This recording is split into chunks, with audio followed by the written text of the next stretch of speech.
তার বউটা কি, তার স্বামীটা কিচ্ছু বলে না, মাথাটা নিচু করে বসে আছে।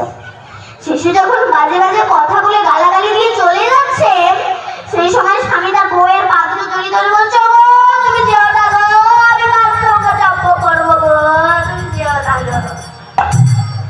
রাজা বলিটা হয়, একটা বউ তার স্বামীকে এত বাজে বাজে কথা বলছে। মন্ত্রী বলছে, রাজা মশাই, এটাই তো বর্তমান যুগের নিয়ম। তুমি আমাকে দীক্ষা দিতে এসেছো, দীক্ষা দিতে আমি দিতে পারবো না। নারদ ঋষি মনে মনে ভাবলেন, জমি যদি ভালো না হয় বীজটাই নষ্ট হবে, ফসল হবে না। তোকে একটা সন্তান দিয়ে ওর মনোবাসনা পূর্ণ করে তবেই ওকে দীক্ষা দেবো। তুমি সন্তান চাও? বললো হ্যাঁ। বলে তুমি সন্তান পাবে, তবে সুখ দুঃখ প্রদায়। সন্তান মানে সুখ পাবে, আবার দুঃখ পাবে। আপনি আপনার ছেলেকে বড় করলেন, সেই ছেলে যখন গেজেটেড অফিসারের চাকরি পেল, তারপর আপনাকে যখন বৃদ্ধাশ্রমে রেখে দিয়ে আসছে, তখন কেমন লাগছে? আবার বৃদ্ধাশ্রমে রেখে না দিয়ে এসো, বাড়ির বউগুলো এমন হয়, আর এখন বাড়ির মায়েরাই তো মোড়ল আর বাবারা কি, ঠিক বলছো তো? ঠিক, মায়েরাই মোড়ল আর বাবারা কি, মায়েরা এখন প্রধান গার্জেন। একটা গল্প আমি আপনাদেরকে বলি। এখন রাজা তার মন্ত্রীকে নিয়ে মৃগয়া শিকার করতে গিয়েছে। শিকার করতে গিয়ে তার রাজার চোখের সামনে একটা দৃশ্য ভেসে উঠল। কি না, দুজন স্বামী স্ত্রী তারা কাঠ ভাঙতে এসে তাদের মধ্যে একটা ভুল বোঝাবুঝি হয়েছে। তার বউটা তার স্বামীকে এত বাজে বাজে কথা বলছে, তার বউটা কি, তার স্বামীটা কিচ্ছু বলে না, মাথাটা নিচু করে বসে আছে। শেষে যখন বাজে বাজে কথা বলে গালাগালি দিয়ে চলে যাচ্ছে, সেই সময় স্বামী তার বউয়ের পা দুটো জড়িয়ে ধরে বলছে, ও তুমি যেও না গো, আমি কাজটা জব্দ করবো গো, তুমি যেও না গো। রাজা বলিটা হয়, একটা বউ তার স্বামীকে এত বাজে বাজে কথা বলছে। মন্ত্রী বলছে, রাজা মশাই, এটাই তো বর্তমান যুগের নিয়ম। রাজা মশাই বলে, আমি বিশ্বাস করি না। বলে, বিশ্বাস করতে হবে, প্রমাণ চাইলে প্রমাণও দিতে পারবে। বলে, তার কি প্রমাণ দেবে? বলে, তুমি রাজ্যে ফিরে গিয়ে আর অন্য মন্ত্রীকে দিয়ে ঘোষণা করে দিও যে কালকে যেন বিবাহিত পুরুষরা আপনার রাজ দরবারে উপস্থিত হয়। বলবেন, যারা বইয়ের কাছে উঠে বসে তারা ডান দিকে চলে যাবে, আর যারা বইয়ের কাছে উঠেও না বসে না তারা বাঁ দিকে যাবে। যদি ডান দিকে লোকের সংখ্যা বেশি হয়, তাহলে বুঝবেন আমার কথাটাই ঠিক, সবাই বইয়ের কাছে উঠে আর বসে। আর যদি বাঁ দিকে লোকের সংখ্যা বেশি হয়, জানবে কেউ বইয়ের কাছে উঠেও না বসেও না। ব্যাস, রাজা মশাই বলে দিলেন। পরের দিন সমস্ত বিবাহিত পুরুষরা রাজার রাজ দরবারে উপস্থিত হয়েছে। রাজা মশাই বলল, তোমরা যারা বইয়ের কথায় ওঠো এবং বসো তারা ডান দিকে চলে যাও, আর যারা বইয়ের কথায় ওঠো না বসো না তারা বাঁ দিকে চলে যাও। যেই না কথাটা বলেছে, তখন সবাই হুড় হুড় করে রাজা মশাই তো কপালে হাত, তারপরে সবাই বইয়ের কথায় ওঠে আর বসে।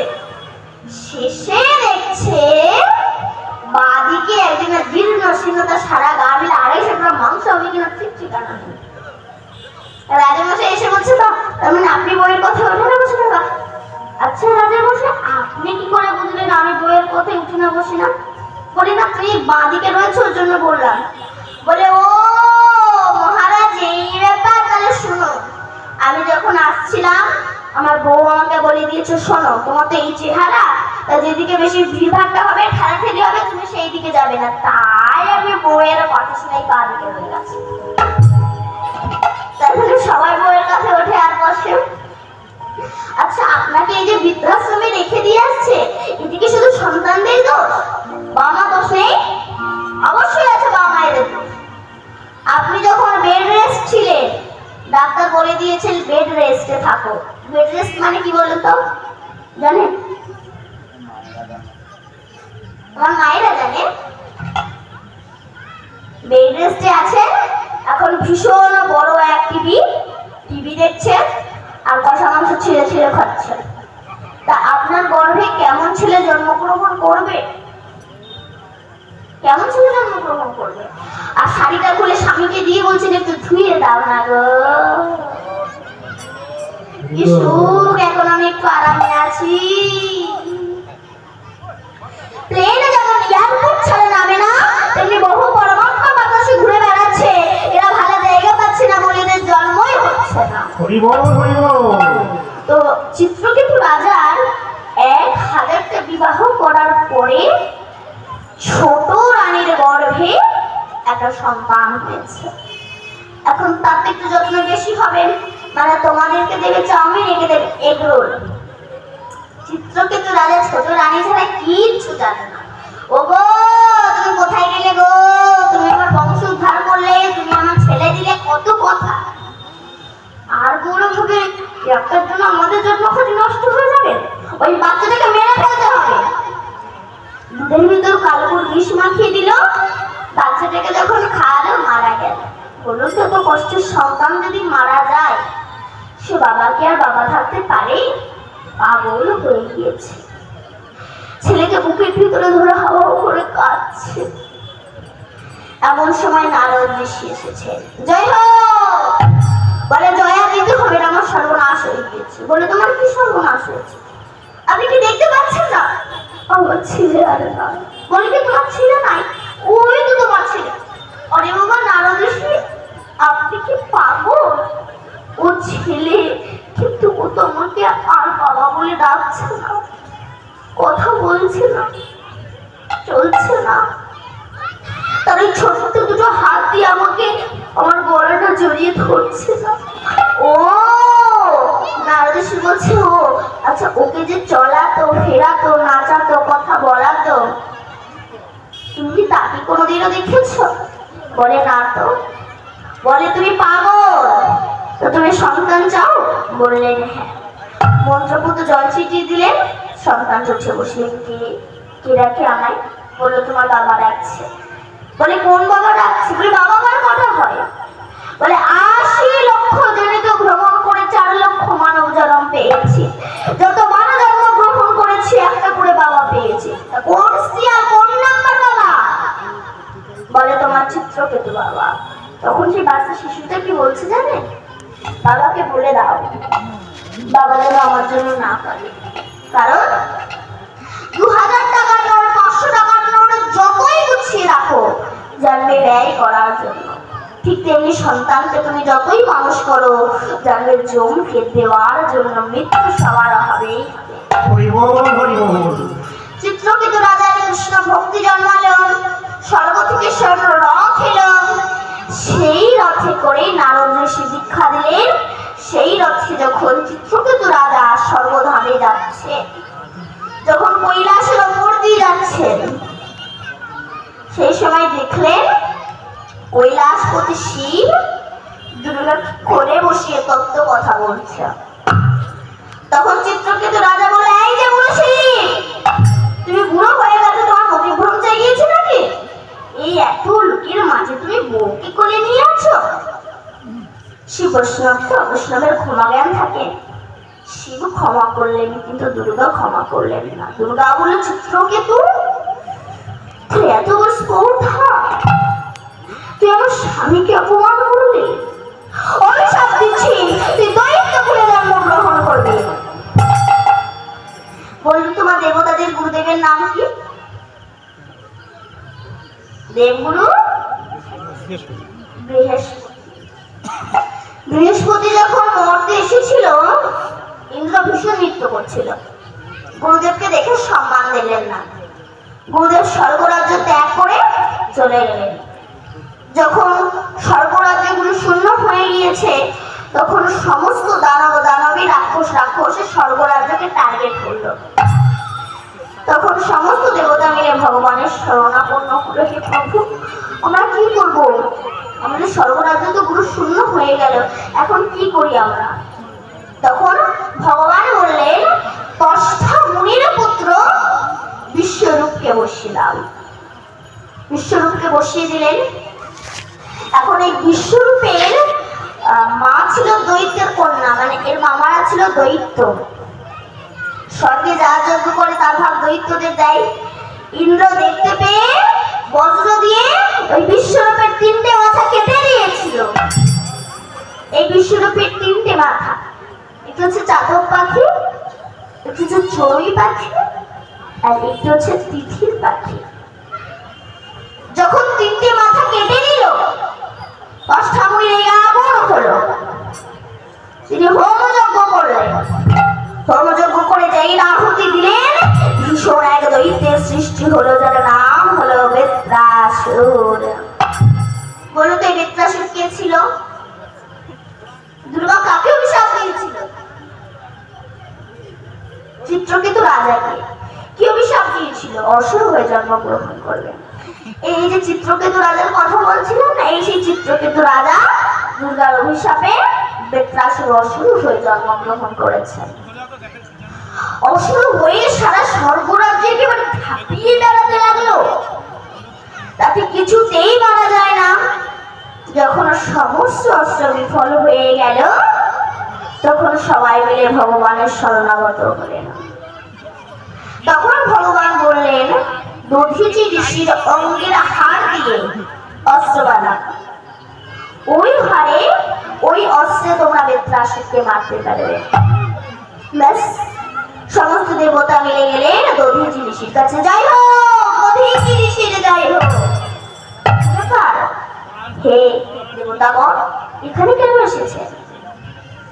বললেন, আপনার অঙ্গের হার নাই। বলে, আমি তো কোনো বেঁচে আছি। বলে, মরে যান। কি করে মরবো? বলে, গরু নুন খেতে ভালোবাসে, আপনার সর্ব অঙ্গে নুন মাখিয়ে দেওয়া হবে আর গরুকে লাগিয়ে দেওয়া হবে। গরু যখন আপনার সর্বাঙ্গ চাটবে, চাটতে চাটতে মাংসটা শেষ হয়ে যাবে, হাড়টা বেরিয়ে আসবে, ওই সময় আমরা হাড় পেয়ে যাব। তাই করলে সর্বাঙ্গে নুন মাখিয়ে দিলেন আর গরুকে লাগিয়ে দিলেন। গরু চাটতে চাটতে মাংস সব শেষ হয়ে গেল, পেয়ে যাবে। কারণ তোমার বৈষ্ণবের হাড় দিয়ে ওই অস্ত্রটা তৈরি। কিন্তু আমরা বৈষ্ণবকে বড় নিন্দা করি, এই বৈষ্ণব তাই করেছে, ওই বৈষ্ণব তাই করেছে, সেই বৈষ্ণব তাই করেছে। আচ্ছা, আপনি যে বৈষ্ণবকে নিন্দা করছেন, আপনি ছোট মাঝে একটু বৈষ্ণব সেজে থাকুন তো। তিলকমালা করবেন, একাদশী করবেন, দামোদর ব্রত করবেন, চাতুর্মাস ব্রত করবেন, তোমার চেহারা থাকবে না। এই সাধু সমাজে কিন্তু বাবা, আমাদের চোখ খারাপ হয়ে গেলে ডাক্তার অপারেশন করে ভালো করতে পারে, পা খারাপ হয়ে গেলে ডাক্তার অপারেশন করে ভালো করতে পারে, বুকে পাথর পড়লে ডাক্তার অপারেশন করে ভালো করতে পারে। কিন্তু চরিত্র অপারেশন করার ক্ষমতা কিন্তু ডাক্তারের নাই। চরিত্র অপারেশন করতে পারে একমাত্র সাধু সমাজ। লক্ষ্য হীরার মতো পতিতার চরিত্র অপারেশন করেছিল সাধু সমাজ। হরিদাস ঠাকুর, চপল গোপালের চরিত্র অপারেশন করেছিল সাধু সমাজ। শ্রীবাস পণ্ডিত, জগাই মাথায়ের চরিত্র অপারেশন করেছিল নিত্যানন্দ প্রভু। চরিত্র অপারেশন করতে পারে একমাত্র সাধু সমাজ। আর এই চরিত্র অপারেশন করার জন্য স্বয়ং কৃষ্ণ গৌর হয়ে, ডাক্তার হয়ে নবদ্বীপের হসপিটালে এসেছেন। কোনো ইঞ্জেকশন নয়, কোনো গরমের ইঞ্জেকশন নয়, কোনো ঔষধ নয়, কোনো বড়ি নয়। কি এনেছেন? হরের নাম হইব, হরের নাম হইব, হরের নাম হইব কেবলাম কালেও নাচ দেব, নাচ দেব, নাচ দেব গতিরন্নাথ। হরিনাম, হরিনাম করলে তোমার সমস্ত দুঃখ, জ্বালা, যন্ত্রণা, ব্যথা, বেদনা দূরীভূত হবে। কিন্তু 9 বছরের ছেলে হরিনাম করে, 80 বছরের বুড়ো তাস খেলে। 9 বছরের ছেলেকে দেখে উপহাস করে বলছে, এই খোকা, এত সকাল সকাল নেমে পড়লি? তখন সেই বাচ্চা শিশুটি বলছে, জেঠু, পথটা তো অনেক দূর, তাই আমি সকাল সকাল নেমে পড়েছি। তুমি আর দেরি করো না, তুমিও নেমে পড়ো, তুমি যত দূর যেতে পারো। ও হরি ভজন করবে না, তাস খেলবে, ঝাঁটালাকে খাবে, তবুও হরি ভজন করতে চাইবে না, হরি ভজন করবে না সে। তার এই সংসার নিয়ে মাতামাতি। কিন্তু বাবা, সংসার সংযুক্ত সার, আমরা সংকে সার করে বসেছি আর ভগবানকে অসার ভেবে বসেছি বলেই তো আমাদের এত দুঃখ, জ্বালা, যন্ত্রণা, ব্যথা, বেদনা। সংসারে এমনই একটা বস্তু এই হরিনাম। হরিনাম কি করতে পারে? দুম্মতট নদীর তীরে একজন ব্রাহ্মণ বাস করতেন। এনার নাম হচ্ছে আত্মদেব। আত্মদেব ইনি ভগবানকে ভালোবাসতেন, ত্রিসন্ধ্যা গায়ত্রী জপ করতেন। তার সত্ত্বেও এনার বউটা এত অসভ্য ছিল, সব তো সমান হয় না। তো আত্মদেবের সবই ছিল, ছিল না একটা ছেলের সন্তান। আত্মদেব মনে মনে বলছে, আমি ব্রাহ্মণ, তাতে যদি হাটখুড়ো ব্রাহ্মণ হয় তাহলে তো লোকে আমার মুখ দেখবে না। তাই আত্মদেব উনি মনে মনে সিদ্ধান্ত নিলেন, আমি বনে গিয়ে ধ্যান করব, তা যদি সন্তান না পাই আমি গঙ্গা জলে প্রাণ বিসর্জন করব। ধ্যান করলেন, তাও যখন সন্তান পেলেন না, উনি মনে মনে ভাবলেন আমি গঙ্গা জলে প্রাণ বিসর্জন করব। যেই না প্রাণ বিসর্জন করতে যাবে, সেই গঙ্গায় এক পরম সাধু বৈষ্ণব এসেছেন স্নান করতেন। আত্মদেব সাধুর চরণে পড়ে বলছে, ও সাধু, তুমি পারলে সবই পারো, তুমি পারলে আমার একটা ছেলে সন্তান দিতে পারো। তখন সাধু আত্মদেবের কপালের দিকে তাকিয়ে বলছে, তুমি শুধুই এক জন্মের জন্য কাঁদছো? তোমার কপালে লেখা আছে 7 জন্ম তুমি কোনো সন্তানের পিতা হতে পারবে না। আত্মদেব বলছে, তাহলে আমি আপনার চোখের সামনে প্রাণ বিসর্জন করলাম, আপনি ব্রহ্মহত্যার দায়ী হবেন? সাধু বলছে, মহা সমস্যায় পড়েছি তো।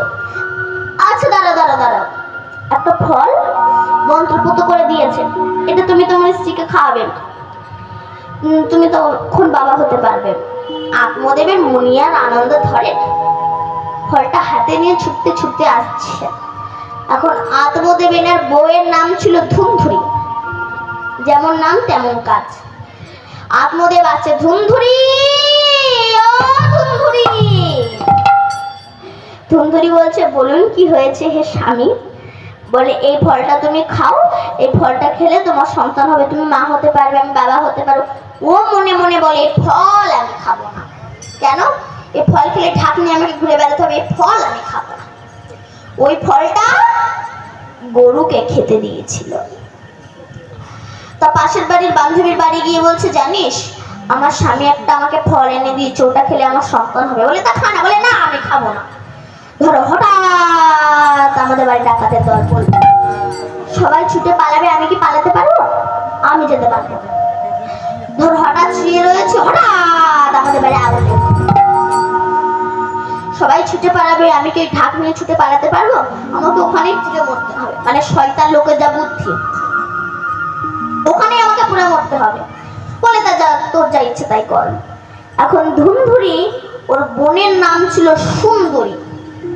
ধুন্ধুরি সুন্দরীর সঙ্গে কন্ট্যাক্ট করলো, শোন তোর তো অনেকগুলো বাচ্চা আছে, তা তোর গর্ভে যেটা আছে ওটা আমাকে দিয়ে যা, ততদিন আমি পেটের ভিতরে একটা ছোট্ট বালিশ ঢুকিয়ে রেখে দেবো। ব্যাস, সুন্দরীর বাচ্চাটা ধুন্ধুরির কাছে দিয়ে গিয়েছে। এই জন্য আগে মা ভালো হতে হবে, মা না ভালো হলে সন্তান ভালো হবে না। আর সেই ছেলে যত বড় হয় তত দুরাচারী অত্যাচারী হয়ে যায়। আত্মদেবের মনে তো আর আনন্দ ধরে না যে আমার ছেলে হয়েছে, ছেলে হয়েছে, কিন্তু যে পয়জান সিরিয়াস অফ এ তো জানে না। সে ছেলে যত বড় হয় তত দুরাচারী অত্যাচারী হয়ে যায়। ছাগল করে ধরে ধরে পাতকুয়ায় ফেলে দেয়, লোকের বাচ্চাদের ঠাস ঠাস করে চড় মারে, যে কোনো পাখি হত্যা করে। তার কাজ হচ্ছে শুধু আজে বাজে কাজ। আর সেই যে ফলটা গরুকে খেতে দিয়েছিল, গরু গর্ভবতী হয়ে তার সন্তান হয়েছে সম্পূর্ণ মানুষের মতো, শুধু কান দুটো হয়েছে গরুর মতো। এর নাম হয়েছে গোকর্ণ। গোকর্ণ শিশুকাল থেকে কৃষ্ণ ছাড়া কিছু জানে না, কৃষ্ণ ভজন ছাড়া কিছু জানে না। এ হচ্ছে সাধুর দেওয়া ফলের ফল, আর ও হচ্ছে মায়ের সিটিং বাজ ফল। এখন গোকর্ণ কৃষ্ণ ভজন করার জন্য বনে চলে গেলেন, আর এই আত্মদেব ছেলের জ্বালায় সেও বনে চলে গিয়েছেন। এখন এই যে ছেলেটা ধুন্ধুরি, ধুন্ধুরির কান ধরি ওঠাই আর বসায়, ওঠাই আর বসায়। কেন? টাকা দে, আমি সুরাপান করবো, টাকা দে, আমি পতিতালয়ে যাব। না দিতে পারলেই মার। একদিন ধুন্ধুরিকে মারতে মারতে মারতে মারতে তাকে মেরেই ফেলেছে। তোমার তো ওটাই পাওনা ছিল, স্বামীর সঙ্গে বেইমানি করেছো, প্রতিফলন পাবে না, প্রতিফলন